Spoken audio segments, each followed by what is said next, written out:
पूज्याय राघवेन्द्राय सत्यधर्मरथाय च भजतां कल्पवृक्षाय नमतां कामधेनुवे। कृष्णाय वासुदेवाय देवकी नंदनाय च नंदगोपकुमाराय गोविंदाय नमो नमः। ஐந்தாவது வேதம் என்று போற்றப்படும் மகாபாரதம் பார்த்து வருகிறோம். இப்போ பாண்டவர்கள் கௌரவாதிகள் நியாயமாக கிடைக்க வேண்டிய ராஜ்யத்தை தர மறுத்ததால் பிராமணர் மற்றும் பகவான் கிருஷ்ணனை தூதுவனாக அனுப்பியும் எந்த பிரயோஜனமும் இல்லை. எப்படி கேட்டும் ஊசிமுனை ராஜ்யத்தை கூட தருவதற்கு தயாராக இல்லை. பல முயற்சிகள் செய்தும் துரியோதனுடைய மனம் மாறவில்லை.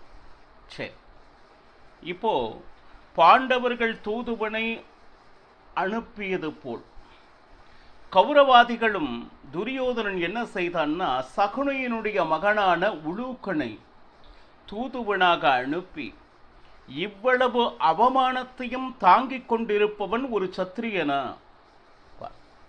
சபையிலே மனைவியை தரதரதரென்று இழுத்து அவமானம் நடந்து கொண்டிருக்கும் பொழுது கை கட்டி வேடிக்கை பார்த்திருக்கிறீர்களே, அப்போ உங்களுடைய சத்திரிய தர்மம் என்ன ஆயிற்று? போர் செய்வதற்கு நீங்கள் அஞ்சிக் கொண்டு இருக்கிறீர்கள்.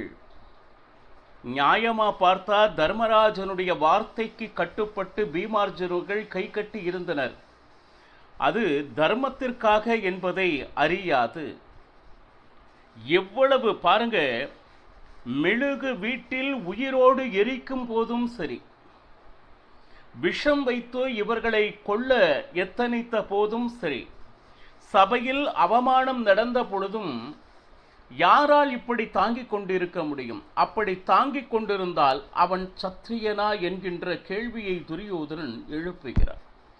ஆனால் யுத்தம் என்று வந்துவிட்டால் நிறைய உயிர்கள் நாசமாகும் என்கின்ற ஒரே விஷயத்திற்காக எப்படியாவது சமாதானமாக போய்விடுவோம் என்று நல்ல எண்ணத்தில் தர்மராஜன் காத்திருந்தான். ஆனால் அதையே துரியோதனன் எப்படி புரிந்து கொண்டான் என்றால், இவர்களுக்கு வீரமில்லை, யுத்தம் செய்வதற்கு இவர்கள் தயாராக இல்லை என்று உலூக்கனிடம் எப்படியெல்லாம் ஒரு மனதை காயப்படுத்த முடியுமோ அப்பேற்பட்ட வார்த்தைகளை உலூக்கன் மூலமாக தெரிவித்தான்.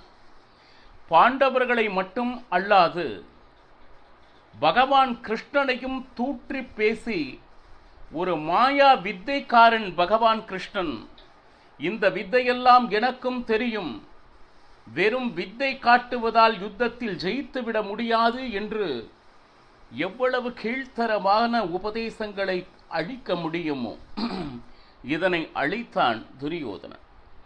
இப்போ அஸ்தினபுரத்தில் திருதராஷ்டிரனை சந்திக்க வேதவியாசர் வந்தார். போரில் யார் வெற்றி பெறுவார்கள் என்பதை நாம் முன்கூட்டியே அறிந்து கொள்ள முடியுமா? அதற்கு ஏதாவது சகுனங்கள் இருக்கின்றதா என்று திருதராஷ்டிரன் கேள்வி கேட்க, அதற்கு வேதவியாசர் சகுன சாஸ்திரங்கள் அப்படின்னு சொல்லிட்டு ஒன்று இருக்கு. ஒரு போருக்கு கிளம்புவதற்கு முன்னாடி நிறைய அறிகுறிகள் நமக்கு தென்படும். அது என்ன என்ன என்பதை பட்டியல் படுத்தினார். மட்டுமல்லாது யுத்த களத்தில் என்ன நடக்கின்றது என்பதை பார்ப்பதற்கு உனக்கு ஆவலாக இருக்கிறதா என்று கேட்டால், ஏன்னா அந்த திவ்ய திருஷ்டனையே திருதராஷ்டிரனுக்கு கொடுக்க முடியும் வேதவியாசரால், ஆனால் அவனுக்கு பார்க்க இஷ்டமில்லை. ஆனால் யுத்தத்தில் என்ன நடக்கின்றது என்பதை கேட்பதற்கு மிகவும் ஆர்வம். அதனால் சஞ்சயனுக்கு திவ்ய திருஷ்டியை வழங்கினார். இப்போ திருதராஷ்டிரன் பலவிதமான கேள்விகளை சஞ்சயனிடம் கேட்க, சஞ்சயன் திருதராஷ்டிரனுக்கு கூறுவதாக, முதலில் இந்த பூமி எத்தகையது, எப்படிப்பட்டது, எப்படி உருவானது, அதை சுற்றி என்ன என்ன இருக்கின்றது என்பது, இதை பூகோள வர்ணனை என்று சொல்வோம். இப்போ அதனுடைய விளக்கத்தை திருதராஷ்டிரன் கேட்க, சஞ்சயன் அந்த விளக்கத்தை கூறிக்கொண்டு வருகிறார்.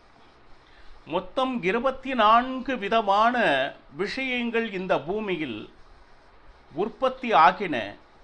இவை அனைத்தும் வேதத்தில் கூறப்பட்டிருக்கக்கூடிய உத்தம என்ன சொல்லுது பிராணிகள் மனிதர்கள் அப்படின்னு சொல்லிட்டு 24. இது அத்தனையும் நினைத்தாலே காயத்ரி மந்திரத்தை உச்சரித்தால் எவ்வளவு புண்ணியம் வருமோ அவ்வளவு புண்ணியம் நம்மை வந்து சேரும் அப்படின்னு சொல்லிட்டு இந்த பிரபஞ்சத்தில் நீங்கள் பார்க்கின்ற அனைத்து பொருட்களுமே இந்த பஞ்சபூதங்கள் என்று சொல்கிறார்கள் இல்லையா, இந்த 5ஐ வைத்து கொண்டு தான் எல்லாமே உருவாகி இருக்கிறது. இந்த பஞ்சபூதங்களில் பார்த்தோம்னா அதற்கு சில விதமான குணங்களை கொடுக்கிறான் இறைவன். இப்போ முதலில் பஞ்சபூதத்தில் ஆகாசத்தை எடுத்துக்கொள்வோம். ஆகாசத்தில் பார்த்தோம்னா சப்தம் மட்டும் இருக்கும். அந்த சப்தம் எப்படின்னா இதைய நான் வைப்ரேட்டரி சவுண்ட், ஒரு நிசப்தமான ஒரு சப்தம், இரைச்சல் இல்லாத ஒரு சப்தம். பாருங்க, இந்த சப்தத்தை எப்படி சார் கேட்பது அப்படின்னா, வானொலியில் பலவிதமான நிகழ்ச்சி வந்தாலும் அதை ஒரே விதமான ஃப்ரீக்வன்சி என்று சொல்வார்களே, அதில் வைக்கும் பொழுதுதான் அந்த ஸ்டேஷனில் என்ன என்ன நடக்கிறதோ அதை நம்மால் கேட்க முடியும். அதே போல எந்த விதமான சப்தமும் இல்லாமல் அமைதியாக நீங்கள் கூர்ந்து கேட்டீர்களே ஆனால் ஒரு விதமான சப்தம் நம்மால் ஆகாசத்திலிருந்தும் கேட்க முடியும். அந்த சப்தம் எப்படி இருக்கிறது என்று ஞானிகள் அதனை ஓம்காரம், அகார உகார மகாரம் இணைந்த சப்தமாக இருக்கின்றது அப்படின்னு சொல்லிட்டு அதை வர்ணித்து இருக்கிறார்கள். சரி, அடுத்து வாயு. இதெல்லாம் இன்றியமையாதது. நாம குழந்தை பிறந்தவுடன் நம்மை எல்லா விதமான விஷயங்களிலிருந்தும் காப்பாற்றுபவள் நம் தாய், ரைட்.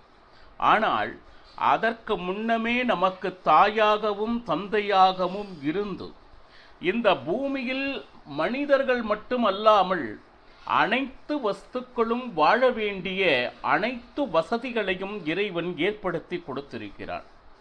ஆகாசம் இதுவரை கீழே விழுந்ததில்லை, ஒன்று. இன்னொரு ஆகாசத்தை யாராவது உற்பத்தி செய்திருக்கிறார்களா? இல்லை. எத்தனையோ விஞ்ஞானிகள் எதையோ கண்டுபிடிக்கிறார்கள், ஆனால் இன்னொரு ஆகாசம் இல்லை. வாயு. வாயு மூலமாக நமக்கு எப்படி அப்படின்னு கேட்டீங்கன்னா ஸ்பர்சம், அதாவது தொடு உணர்ச்சி. காற்று வீசும் பொழுது நம் மேனியில் படும் பொழுது நம்மால் அதை உணரக்கூடிய சக்தி. இதில் சப்தம் இருக்கின்றதா என்றால் ஆம். ஆகாசத்தில் சப்தம் மட்டுமே இருக்கிறது, ஸ்பர்சம் அப்படிங்கிறது இல்லை. அடுத்து சப்தத்திலிருந்து அடுத்து ஸ்பர்சம் அப்படிங்கிற இரண்டாவது விஷயம். வாயுவுக்கு சப்தமும் உண்டு, ஸ்பர்சமும் உண்டு. அதாவது காற்று வீசும் பொழுது நம் உடம்பை தாக்கும். அது எப்படின்னா சப்தத்தோடு தாக்கும். சில நேரம் பாருங்க, காற்றை நம்மால் உணர முடியும், ஆனால் காற்றை நம்மால் காண்பிக்க முடியுமா என்றால் இல்லை. அடுத்து அக்னி. அக்னியில பார்த்தோம்னா சப்தமும் உண்டு, ஸ்பர்சமும் உண்டு. அக்னிக்கு ரூபமும் உண்டு. பாருங்க, சப்தம்னா உங்களுக்கு தெரியும் சவுண்ட், ஸ்பர்சம்னா தொடு உணர்ச்சி, ரூபம்னா உருவம். சரி, இது எப்படி அப்படின்னு கேட்டிங்கன்னா, இந்த அக்னிக்கு ஒரு ஜுவாலையில் அந்த சப்தம் இருக்கும். ஸ்பர்சம் என்றால் அக்னியை நீங்கள் தொட்டால் நிச்சயமாக சுடும், அதனால ஸ்பர்சம். அது மட்டுமா அப்படின்னா, எந்த இடத்தில் நீங்கள் யாகத்தை செய்கிறீர்களோ அந்த இடத்திற்கு தகுந்த மாதிரி தன்னுடைய ரூபத்தை கொள்ளும் சக்தி கொண்டது அக்னி. இப்போ பஞ்சபூதங்களில் 3 பார்த்தோம்.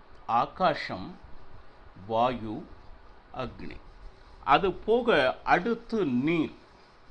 நீரில் பார்த்தோம்னா ஏற்கனவே சொன்ன 3 சக்தியோடு இணைந்து, அதாவது சப்தம், ஸ்பர்சம், ரூபம், இது 3ம் அல்லாது 4வது குணம் என்னது? ருச்சி. அந்த பாருங்க, நீருக்கு சப்தம் இருக்கிறதுன்னா நீங்க பாருங்க, ஓடையில் பார்த்தோம்னா ஜல ஜல ஜல ஜல அப்படின்னு சொல்லிட்டு ஒரு சப்தம் இருக்கும். அப்போ ஸ்பர்சம் அப்படின்னா சில நேரத்தில் அந்த நீரை உங்கள் மேனியில் நீங்கள் விட்டீர்களே ஆனால் ஸ்பர்சத்தில் ஒன்றா குளிர் இல்லை சுடுநீராக இருந்தால் சுடு உணர்ச்சி அது கண்டிப்பாக இருக்கும். பாருங்க, அப்போது சப்தமும் இருக்கு, ஸ்பர்சமும் இருக்கு. எந்த இடத்தில் ஓடுகிறதோ அதற்கு தகுந்த மாதிரி தன்னுடைய ரூபத்தை மாற்றிக்கொள்ளும். கிணற்று நீர், ஆற்று நீர், சமுத்திர நீர், அதனுடைய கரைகளுக்கு தகுந்த மாதிரி அதனுடைய ரூபமும் அமையும். அதே போல இந்த தண்ணீரை நீங்கள் அருந்தினால் அதற்கு என்று ஒரு ருச்சி உண்டு. ருச்சி என்கின்ற குணம் பஞ்சபூதங்களினுடைய சக்தி மட்டும் அல்லாமல் ஒவ்வொரு குணமாக ஒவ்வொரு விஷயத்திற்குள்ளும் அதிகமாகிக் கொண்டு இருக்கிறது. ஆகாசத்தில் சப்தம் மட்டும் இருந்தது, வாயுவில் சப்தத்துக்கூட ஸ்பர்சம் சேர்ந்தது, அக்னி அதற்கூட சப்தம் ஸ்பர்சம், அது போக ரூபம் அப்படின்னு சொல்லிட்டு 3வதாக சேர்ந்தது. நீரில் பார்த்தீங்கன்னா சப்தம், ஸ்பர்சம், ரூபம் அல்லாமல் ருச்சி என்கின்ற 4வது குணமும் சேர்ந்தது. அடுத்து இந்த மண்ணில் பார்த்தீங்கன்னா மேற்சொன்ன 4 விஷயங்களோடு சேர்ந்து கந்தம் அப்படின்னா வாசனை என்று பொருள். பாரு, இதில் என்னன்னு கேட்டிங்கன்னா அந்த மண்ணிற்கு மனம் உண்டு. நீங்கள் எந்த இடத்துல இருக்கீங்களோ அந்த பரிமளமானது நல்லபடியாகவும் வீசும், மாறாக துர்நாற்றமாகவும் ஆகும். அந்த இடத்தை பொறுத்து அந்த வாசனை மண்ணிற்கு உண்டு. இப்போ பஞ்சபூதங்கள் என்று சொல்லும் பொழுது பஞ்சவிதமான குணங்கள், ஒன்றிலிருந்து ஒன்று அதிகமான குணங்களை கொண்டதாக இருக்கிறது. இந்த பஞ்சபூதங்களை அடிப்படையாக வைத்தே இந்த உலகத்தில் காணப்படுகின்ற அனைத்து வஸ்துக்களும் உருவாகி இருக்கின்றன. இப்போ கண்ணில் காண்பது அப்படின்னு சொல்லிட்டு நிறைய விஷயங்கள் நமக்கு காணப்படுகின்றன. ஆனால் கண்ணில் காணப்படாத வஸ்துக்களே இந்த உலகத்தில் அதிகம். ஏன்னா பூகோள வர்ணனை இறைவன் நம்ம மகாபாரத கிரந்தத்தில் வர்ணிக்கிறார். அப்படின்னா எல்லா விஷயத்தையும் சாமானிய இந்த பார்வையினால் நம்மால் பார்த்துவிட முடியுமா அப்படின்னா நிச்சயமாக முடியாது அப்படின்னு சொல்லிட்டோம். இது வேதங்களில் சொல்லப்பட்டது. இதற்கு தர்க்கம் அப்படின்னு சொல்லிட்டு போகவே கூடாது. நான் கண்ணால் பார்க்கவில்லை, அதனால் நான் நம்ப மாட்டேன் அப்படின்னா ஒரு கேள்வி நமக்கு இருக்கிறது. உங்களுடைய தாய் தான் இவள் என்பதை நீங்கள் பார்த்திருக்கிறீர்களா அப்படின்னா இல்லை என்று தானே அர்த்தம். பிறந்த உடனேயே இவள்தான் என் தாய் என்று அறியும் சக்தி குழந்தைக்கு இல்லை.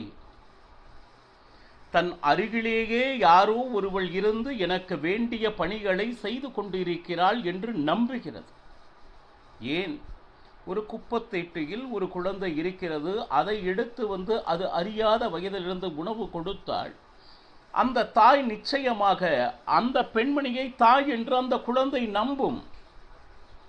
அப்ப அவள் உண்மையான தாயா இல்லையா என்பது குழந்தைக்கே தெரியாது.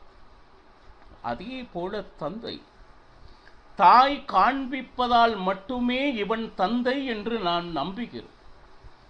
எது ஒன்றையும் நான் பார்த்துத்தான் நம்புவேன் என்றால் துரதிர்ஷ்டம் என்னென்றால் நம்மளுடைய தாயையும் தந்தையுமே இவர்கள்தான் என்று நம்மால் பார்த்து நம்பும்படியாக இந்த உலகம் சிருஷ்டிக்கப்படவில்லை பக்தர்களே. அப்போ பார்க்க முடியாத எத்தனையோ வஸ்துக்கள் இந்த உலகத்தில் இருந்து கொண்டு இருக்கின்றன. அவை என்ன என்ன, இந்த பூகோளம் எப்படி கட்டமைக்கப்பட்டிருக்கிறது இறைவனால் அப்படிங்கிறது ரொம்ப அற்புதமாக பூகோள வர்ணனையை திருதராஷ்டிரன் கேள்வி கேட்க சஞ்சயன் விளக்குவதாக மகாபாரதம் அணு அணுவாக சித்தரிக்கிறது. நாமும் சஞ்சயன் சொல்லும் அந்த பூகோள வர்ணனையை ஆர்வமுடன் நாளையும் பருகலாம். சர்வம் ஸ்ரீ கிருஷ்ணார்ப்பணமஸ்து. ஹரே ஸ்ரீனிவாசா.